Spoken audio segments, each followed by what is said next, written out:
नमस्कार दोस्तों, आप सभी लोगों का इस प्लेटफॉर्म पे स्वागत है। आज हम लोग प्राचीन भारतीय इतिहास में वैदिक काल पढ़ने वाले हैं। इसमें हम लोग ऋग वैदिक काल, उत्तर वैदिक काल, वैदिक सभ्यता में जो जो चीज़ें आती हैं उसके सब कुछ हम एग्जाम के डेट से देखेंगे। चलिए हम लोग शुरू करते हैं। वैदिक सभ्यता। वैदिक सभ्यता को दो कालखंडों में विभाजित किया गया है। पहला है ऋग वैदिक काल, दूसरा है उत्तर वैदिक काल। दो कालखंडों में वैदिक काल को क्या किया गया है, विभाजित किया गया है। पहला क्या है, ऋग वैदिक काल, और दूसरा क्या है, उत्तर वैदिक काल। क्लियर।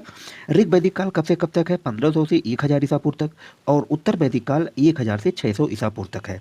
ऋग वैदिक काल हम सबसे पहले पढ़ते हैं, इसके बारे में हम जानते हैं। जो भी एग्जाम की दृष्टि से महत्वपूर्ण है उन सारे प्रश्नों का यहाँ पे समागम दिया हुआ है। वैदिक सभ्यता आर्यों द्वारा निर्मित सभ्यता है। मैक्स मूलर के अनुसार जो है आर्यों का निवास कहाँ माना गया है, मध्य एशिया में माना गया है। आर्य सभ्यता सिंधु सभ्यता थी। सिंधु सभ्यता, आर्य सभ्यता जो है सिंधु सभ्यता के विपरीत। सिंधु सभ्यता कैसी सभ्यता थी, एक शहरी सभ्यता थी। लेकिन जो ऋग वैदिक काल आर्य सभ्यता जो थी वह कैसी सभ्यता थी, ग्रामीण सभ्यता थी।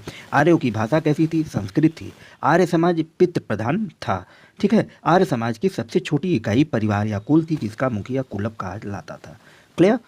आर्यों ने प्रशासनिक इकाई को 5 भागों में बांट रखा था, जैसे कुल, ग्राम, ठीक है, 20 जन, राष्ट्र। ग्रामीण ग्राम की मुखिया, बीसपति, बीस का प्रधान एवं राजन जन का शासक होता था। अब इसमें आप लोग समझ लीजिए कि आर्य जो थे अपनी प्रशासनिक इकाई को 5 भागों में बांट रखा था, कुल, ग्राम, 20 जन, राष्ट्र। क्लियर। तो ग्रामीण ग्राम का मुखिया होता था, बीसपति जो है 20 का प्रधान होता था, राजन जो होता है जन का शासक होता था। ऋग वैदिक काल में राज्य के अधिकारियों में सेनानी और पुरोहित क्या थे, ये दोनों बहुत ही प्रमुख थे। सूत, रथकार, कम्मादि नामक अधिकारी रत्निक कहे जाते थे। इनकी संख्या राजा सहित लगभग कितने हुआ करती थी, 12 हुआ करती थी। गोचर भूमि का अधिकारी कौन होता था, बाजपति होता था। ऋग वैदिक काल में अपराधों को पकड़ने का काम कौन करता था, उग्र। उग्र जो होते थे वो अपराधियों को पकड़ने का काम करते थे। राजा को सलाह देने का कार्य सभा और समिति करती थी। सभा जो है श्रेष्ठ लोगों की संस्था होती थी। राजा को सलाह देने के लिए कौन होता था, सभा और समिति होती थी। सभा जो है श्रेष्ठ लोग उसमें होते थे, उनकी एक संस्था में होती थी सभा में। समिति राजनीतिक संस्था थी, जिसके कामकाज राजा को नियुक्ति, उच्च पदों पर नियुक्ति एवं उस पर नियंत्रण करना था। क्लियर। सभा समिति समझ में आई। राजा को सलाह देने के लिए 2 संस्थाएं थी, एक संस्था थी सभा, दूसरी संस्था थी समिति। ठीक है। सभा जो था श्रेष्ठ लोगों की संस्था थी, समिति एक राजनीतिक संस्था थी जिसका काम राजा की नियुक्ति करना, उच्च पदों पर नियुक्ति करना और उस पर नियंत्रण रखने का काम करना होता था। क्लियर। समिति एक राजनीतिक संस्था थी, बता चुके हम लोगों को। अब हम बात करेंगे ईशान। ईशान समिति का सभापति होता था। आर्यों की सबसे प्राचीन संस्था जो थी बितत थी, जिसको जनसभा के भी कहते थे। ऋग्वैदिक काल में महिलाएं भी सभा एवं बिथत के सदस्य थी। ठीक है। ऋग्वेद में रचना आर्यों द्वारा किया गया था। ऋग्वेद की जो रचनाएं हैं वो किसके द्वारा किया गया, आर्यों के द्वारा किया गया। ऋग्वेद में जन शब्द 275 बार, 20 शब्द 170 बार, सभा शब्द का 8 बार, समित शब्द का 9 बार उल्लेख किया गया है। इसमें शूद्र शब्द का भी उल्लेख किया गया है। किसमें, ऋग्वेद में शूद्र शब्द का भी उल्लेख किया गया है। ऋग्वेद में 25 नदियों का वर्णन मिलता है, जिसमें सरस्वती जो है सबसे महत्वपूर्ण एवं पवित्र नदी बताई गई है, जबकि इसमें गंगा का 1 बार, यमुना का 3 बार उल्लेख किया गया है। क्लियर। ऋग वैदिक काल में अग्नि को मनुष्य और देवता के बीच का मध्यस्थ माना जाता था। अग्नि जो है मनुष्य और देवता के बीच क्या है, मध्यस्थ की भूमिका निभाता था। आर्यों में ब्याज खाने वाले को बेकनाट या सूदखोर कहा जाता था। आर्य समाज में जो ब्याज खाते थे उनको क्या बोला जाता था, बेकनाट, उसको सूदखोर बोला कहा जाता था। ऋग्वैदिक काल में अविवाहित महिलाओं को क्या कहा जाता था, आमजू कहा जाता था। कृषि एवं पशुपालन ऋग्वैदिक काल का जो है मुख्य व्यवसाय था। ऋग्वेद में चतुर्थ मंडल में कृषि संबंधित प्रक्रियाओं का उल्लेख किया गया है। जाबालो उपनिषद में चारों आश्रमों का वर्णन सर्वप्रथम मिलता है। अगर कोई पूछे चारों आश्रम, 4 आश्रम कौन सा है, जो है उसमें अगर उसका वर्णन कहाँ मिलता है, जाबालो उपनिषद में सबसे पहले मिलता है। इंद्र को आर्यों का मुख्य देवता माना जाता था। आर्यों का प्रिय पशु क्या था, घोड़ा था। आर्यों में व्यापारी वर्ग को पणी कहा जाता था। जो व्यापारी करते थे, व्यापारी वर्ग होते थे, उनको पणी कहा जाता था। व्यवसाय जो कैसा होता था, वस्तु विनिमय प्रणाली पर आधारित व्यवसाय होती थी आर्य सभ्यता में। इस काल में अतिथि को गोहंता कहा जाता था।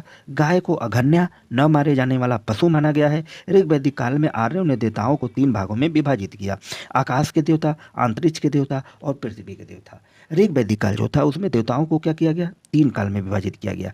पहले आकाश के देवता जैसे हो गए विष्णु, सूर्य, उषा, पुषण इत्यादि। अंतरिक्ष के देवता जैसे वायु, रुद्र, इंद्र, मारुत आदि। पृथ्वी के देवता पृथ्वी, सोम, बृहस्पति, अग्नि आदि। क्लियर? अब हम पढ़ेंगे ऋग्वैदिक काल के बाद उत्तर वैदिक काल। उत्तर वैदिक काल, इस काल में यज्ञ संबंधित कर्म कांड का शुरुआत हुआ, यानी यज्ञ विधान क्रिया उत्तर वैदिक काल की देन है। उत्तर वैदिक काल में ही क्या है? कर्मकांड की शुरुआत हुई, यज्ञ संबंधी जो भी कर्मकांड होते थे, और इसीलिए इसे यज्ञ विधान क्रिया उत्तर वैदिक काल की ही देन है। उत्तर वैदिक काल में राजसूय यज्ञ का प्रचलन शुरू हुआ। यह एक राज्याभिषेक से संबंधित यज्ञ था। वाजपेयी यज्ञ के दौरान रथों की दौड़ का आयोजन होता था। यह यज्ञ विशेष रूप से खान पान से संबंधित था। अश्वमेध यज्ञ शक्ति का सूचक था। अश्वमेध यज्ञ क्या है? शक्ति का सूचक था। अग्नि में पशु बलि जो है अग्निष्टोम यज्ञ के दौरान दी जाती थी। ऋग्वैदिक काल में पशुओं का देवता कौन कहलाते थे? पूषण कहलाते थे। उत्तर वैदिक काल में शूद्रों के देवता हो गए। पूषण क्या हो गए? शूद्रों के देवता हो गए। ऋग्वैदिक काल में पूषण जो थे पशुओं के देवता कहे जाते थे, लेकिन उत्तर वैदिक काल में पूषण जो है शूद्रों के देवता हो गए। उत्तर वैदिक काल में इंद्र के स्थान पे प्रजापति सबसे अधिक प्रिय देवता हो गए। ऋग्वैदिक काल में जैसे हमारे इंद्र सबसे प्रधान देवता थे, उत्तर वैदिक काल में क्या हुआ? इंद्र के स्थान पे प्रजापति सबसे अधिक प्रिय देवता हो गए। क्लियर? इस काल में प्रजापति सृष्टि के रचयिता एवं विष्णु विश्व के रक्षक माने जाते थे। अथर्ववेद के अनुसार राष्ट्र राजा के हाथों में हो गया। राजा और देवता मिलकर उसे सुदृढ़ बनाए। गोत्र और आश्रम व्यवस्था का उल्लेख सर्वप्रथम उत्तर वैदिक काल में ही हुआ है। गोत्र और आश्रम व्यवस्था का उल्लेख सर्वप्रथम कहाँ हुआ है? उत्तर वैदिक काल में हुआ है। गोत्र पता एवं गोत्र विवाह उत्तर इसी काल का दिन है। गोत्र शब्द का संबंध किससे है? गाय से है। उत्तर वैदिक काल में सभा एवं समिति का उल्लेख तो मिलता है, परंतु विद्वत का उल्लेख नहीं मिलता। इस काल में सभा एक स्थानीय ग्रामीण संस्था थी, जबकि समिति एक क्या थी? केंद्रीय संस्था थी। क्लियर? सभा समिति कि देखो, सभा समिति का जो उल्लेख है वह उत्तर वैदिक काल में तो मिलता है, लेकिन यहाँ क्या है? इस काल में स्थानीय जैसे ग्रामीण संस्था थी, जबकि समिति क्या थी? एक केंद्रीय संस्था थी। उत्तर वैदिक काल में लोगों का पालन पोषण मुख्य आधार क्या था? उनका कृषि था। जन्म पर आधारित वर्ण व्यवस्था उत्तर वैदिक काल की ही देन है। ठीक है? प्रथम बार पक्की ईंटों का प्रयोग उत्तर वैदिक काल में कौशाम्बी नगर से मिला है। पहली बार ईंटों का प्रयोग उत्तर वैदिक काल में कौशाम्बी नगर में मिला है ईंटों का प्रयोग। उत्तर वैदिक काल में खेत जोतने को हल को सीरा, हल रेखा को सीता कहा जाता था। क्लियर? उत्तर वैदिक काल में मुद्राएं जो थी क्या थी? शतमान और निष्क, ये 2 मुद्राएं थी उत्तर वैदिक काल की। 3 आश्रम ब्रह्मचर्य, गृहस्थ एवं वानप्रस्थ का उल्लेख उत्तर वैदिक ग्रंथ छांदोग्य उपनिषद में मिलता है। ठीक?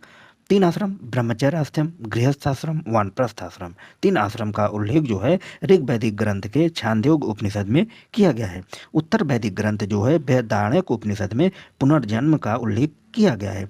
भारत की प्राचीनतम दर्शन सांख्य दर्शन है, जिसमें प्रकृति को मूल कहा गया है। इतने ब्राह्मण को 4 वर्णों के कर्तव्यों का उल्लेख मिलता है।